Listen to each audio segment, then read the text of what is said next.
We didn't realize how many times we would lose deals because we didn't have our security stuff documented. We didn't have certain security badges and certificates. I lost a $60K opportunity because our VP engineering was on vacation and their IT guy wanted to learn about how we do hosting and what our infrastructure looks like. And I was like, sales rep was like, Kyle, can you get on the phone? I was like, sure, I can answer any question. I just said, I don't really know. Jeff will come back and he'll tell you. IT guy killed the deal. It's like, these guys don't have their shit together.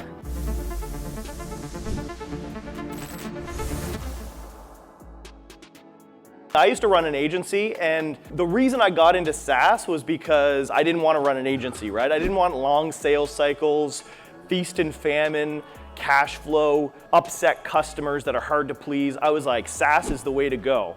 So I built a SaaS company, and things were going really well for a couple of years. We had free trials coming in from word of mouth, SEO. We knew how to onboard them, get value out of the product, and convert them to paid at a predictable rate. MRR was growing 10% month over month. It was awesome. And then something happened. We started to plateau.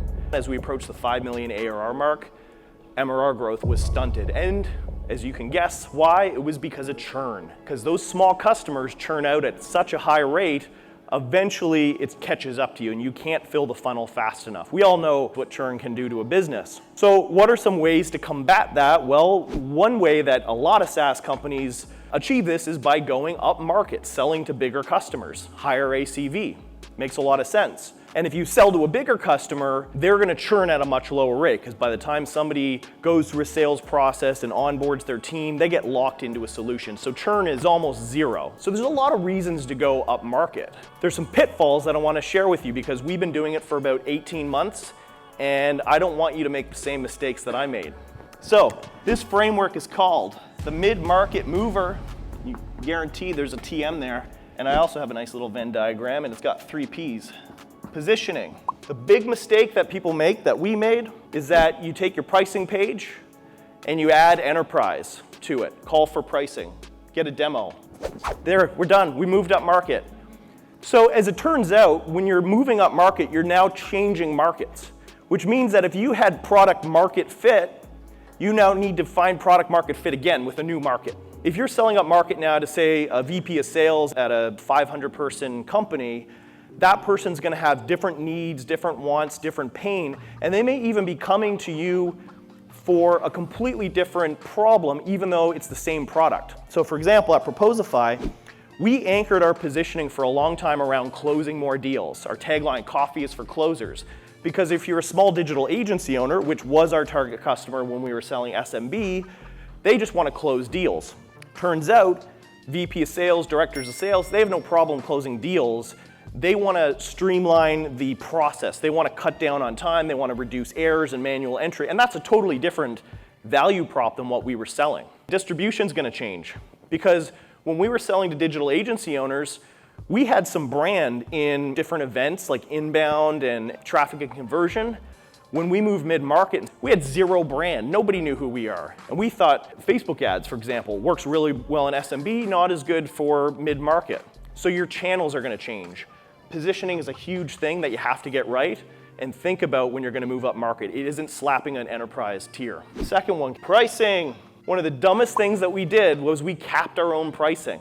We basically said enterprise is $3K a year. That's a lot of money, right? And even a year ago, we still had sales reps closing 2 and 3K deals. And it was killing them because it took the exact same amount of time for them to close a 2 or 3K deal than it would have to close a 10 or 20K. And we'd say, well, close bigger ones. And they'd say, well, we can't. There's no actual leverage we have to sell a bigger deal. So for us, we moved to per seat and we started to put things like Salesforce integration on the big tier and say it starts at 8K a year. That was one of the levers, but you have to think about that. Having sales reps and paying them to close a 2 or 3K deal is just gonna crush your business. But the other end of the spectrum is true as well because we got sales reps. Once we sort of figured out our pricing and could sell bigger deals, we started closing even 50K a year contracts, which was awesome. But then we got sales reps that got really excited about 100K contracts. And they were like, we got this lead in the door, they have 1,000 sales reps, this is gonna be huge. And they would actually kind of push aside some of their smaller deals, the 10K deals, and ultimately lose out on the enterprise account. So that's A big lesson we learned was the proof of concept. If you have 1,000 seat opportunity in your sales cycle, it's actually better to close 10, especially when you're still just going through the transition and moving up market. Better to close 10 and make them really successful and then let customer success do the expansion, and then maybe there's a compensation share between the sales and CS person. Product. Product, of course, is something that's gonna have to evolve as you move up market. A couple of things that people kind of forget is that you're now going through the lens of customer success to learn about your customer. A lot of the mid-market and enterprise customers won't get on the phone necessarily with your product manager, and so a lot of their learning is gonna be through CS. CS is going to come to them and say, this customer can't get onboarded, the tool's too clunky, or it doesn't have this deep integration, it just won't work. And unfortunately, you're going to be burning through CS people. They're going to get discouraged, they're going to start putting a lot of pressure on product, and sometimes that's good pressure, sometimes it's counterproductive. Another big one on product was security. We didn't realize how many times we would lose deals because we didn't have our security stuff documented. We didn't have certain security badges and certificates. I lost a $60K opportunity because our VP engineering was on vacation and their IT guy wanted to learn about how we do hosting and what our infrastructure looks like. And I was like, sales rep was like, Kyle, can you get on the phone? I was like, sure, I can answer any question. I just said, I don't really know. Jeff will come back and he'll tell you. IT guy killed the deal. It's like, these guys don't have their shit together. And so I'd recommend building in A/B testing tools, having groups of beta users use new features, because that's gonna come up a lot is, hey, we just redesigned this whole part of the app, roll it out, let customers opt into it and roll back.